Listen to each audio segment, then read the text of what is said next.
ورحمۃ اللہ وبرکاتہ۔ وعلیکم السلام۔ سورۃ آل عمران آیت نمبر 142۔ ام حسبتم، اعوذ باللہ السمیع العلیم من الشیطان الرجیم من ہمزہ ونفخہ ونفثہ۔ ام حسبتم ان تدخلوا الجنہ، کیا تم گمان کرتے ہو کہ تم جنت میں داخل ہو جاؤ گے؟ وَلَمَّا يَعْلَمِ اللَّهُ الَّذِينَ جَاهَدُوا مِنكُمْ وَيَعْلَمَ الصَّابِرِينَ، اور ابھی تک نہیں جانا اللہ نے ان لوگوں کو جنہوں نے جہاد کیا تم میں سے، اور ابھی تک نہیں جانا اس نے صبر کرنے والوں کو۔ یہ بھی مسلمانوں کو تسلی دینے کا ایک انداز ہے۔ کیا تم سمجھتے ہو کہ جنت میں آسانی سے داخل ہو جاؤ گے؟ جب تک اللہ تعالیٰ تم میں سے جہاد کرنے والوں کو جان نہ لے۔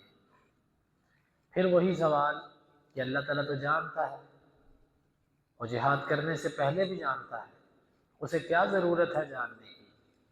تو جاننا دو طرح کا ہوتا ہے۔ ایک ہوتا ہے کسی عمل کے واقع ہونے سے پہلے اپنے علم کی بنیاد پہ جاننا، اور ایک ہوتا ہے کسی چیز کے واقع ہونے کے بعد اس کو دیکھنے کے بعد جاننا۔ تو یہ مراد ہے یہاں پر۔ یا بعض اہل علم نے اس کا معنی یہ کیا ہے وَلَمَّا يَعْلَمْ، ابھی تک نہیں ظاہر کیا اللہ تعالیٰ نے، جبکہ پہلے والا معنی بھی واضح ہے اور یہ بھی معنی جائز تو ہے۔ یعنی جب تک اللہ تعالیٰ تم میں سے جہاد کرنے والوں کو جان نہ لے۔ جو منافق تھے وہ سائڈ پہ چلے گئے، جو مجاہد اور مومن تھے انہوں نے جہاد کیا۔ وَيَعْلَمَ الصَّابِرِينَ، اور وہ تم میں سے صبر کرنے والوں کو جان لے۔ صبر یعنی حق پر ڈٹنا، دین پر ثابت قدم رہنا۔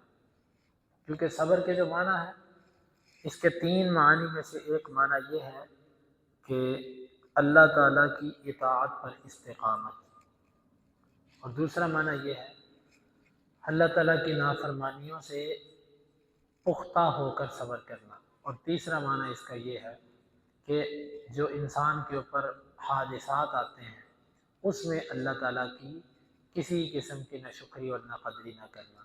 جب تک اللہ تعالیٰ تم میں سے صبر کرنے والوں کو نہ جان لے، تم کیا سمجھتے ہو جنت میں چلے جاؤ گے؟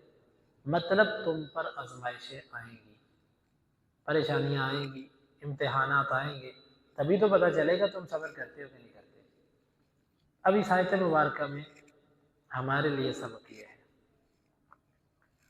اللہ تعالیٰ جب تک ہم میں سے بھی صبر کرنے والوں کو، یعنی دین پر مستقل مزاجی سے چلنے والے اور گناہوں سے بچنے والے اور مشکلات میں زبان سے عمل سے ایسا کچھ نہ کرنے والے جو اللہ کو ناراض کرتے، جب تک اللہ تعالیٰ یہ نہ جان لے ہم میں سے تو جنت میں داخل نہیں ہو سکتے۔ اور یہ بات، اس کے ضمن میں یہ بات ہے اللہ اپنے بندوں کو جاننے کے لیے ان کے اوپر آزمائشیں لے کر آتا ہے۔ آزمائش چاہے آپ کے مال کی صورت میں ہو، چاہے کسی صحت کی صورت میں ہو، بیماری کی صورت میں، چاہے اولاد کی صورت میں یعنی نہ ہونے کی صورت میں یا نافرمان ہونے کی صورت میں، کسی بھی طرح کی آزمائش، یا دشمن سے آپ کا ٹاکرا ہو جائے۔ اور بعض دفعہ اللہ یوں بھی آزماتا ہے کہ شیطان آپ پر مسلط کرتا ہے کہ آپ اس سے بچتے ہو کہ نہیں بچتے، اس کے وسوسوں سے بچتے ہو کہ نہیں بچتے، صبر کرتے ہو کہ نہیں کرتے۔ وہ آپ کے لیے ایک چیز مزین کرتا ہے، آپ اس پر صبر کرتے ہو کہ نہیں کرتے۔ یہ اللہ تعالیٰ آزماتا ہے، اور اس کی آزمائش کے بڑے طریقے ہیں۔ وہ بعض دفعہ گناہ کی چیزوں کو انتہائی قریب کر دیتا ہے، آزماتا ہے کہ یہ بندہ تنہائی میں کیا کرتا ہے، میرا گناہ اس کے بالکل قریب آ گیا، اب یہ کیا کرتا ہے، یہ رب ہے۔ پھر جو اس موقع پر جو تنہائی میں جو گناہ سے ڈر جائے، اللہ سے ڈر جائے، گناہ کی طرف نہ جائے، یہ جو بندہ ہے یہ اللہ تعالیٰ کے ہاں بڑا پھر یہ مقام پاتا ہے۔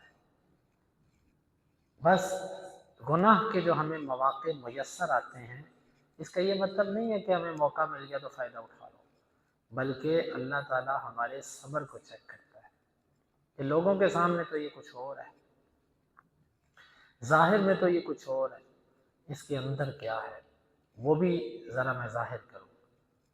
تو اگر انسان اس موقع پر صبر اور استقامت دکھائے اور ڈٹ جائے تو اللہ تعالیٰ کی مدد آتی ہے۔ اللہ رب العالمین سے دعا ہے اللہ تعالیٰ ہمیں سمجھنے کی اور عمل کی توفیق عطا فرمائے۔ اللہم انفعنا بما علمتنا وعلمنا ما ينفعنا وزدنا علما وآخر دعوانا ان الحمد للہ۔